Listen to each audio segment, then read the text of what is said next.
চতুর্দিকের বন্দনা আমাদের শেষ হয়ে গেছে, ফলত এখন আমরা কার বন্দনা করি? তুই যদি লোক না পাস, তুই যদি লোক না পাস,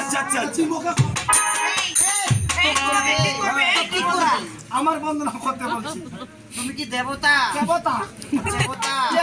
আরে শোনো, তোমাকে বলতে হবে যে চতুর্দিকের বন্দনা শেষ হয়ে গেছে, আজকে আমরা রয়েছি, তাই আগে আসলে বন্দনা শুরু করে দেবো।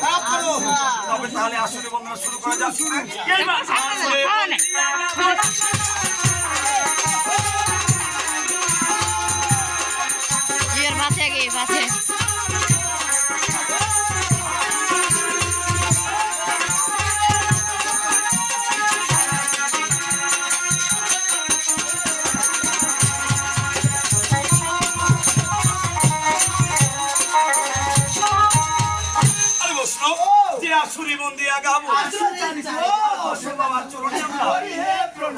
প্রণাম।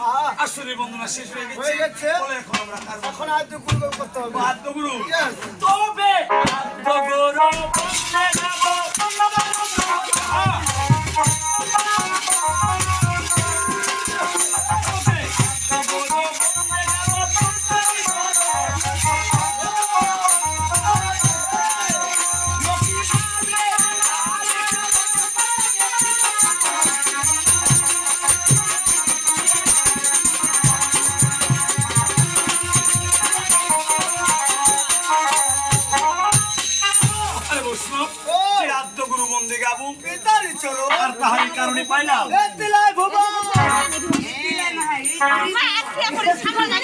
স্বর্গমত্ত পাতা বলা হয়।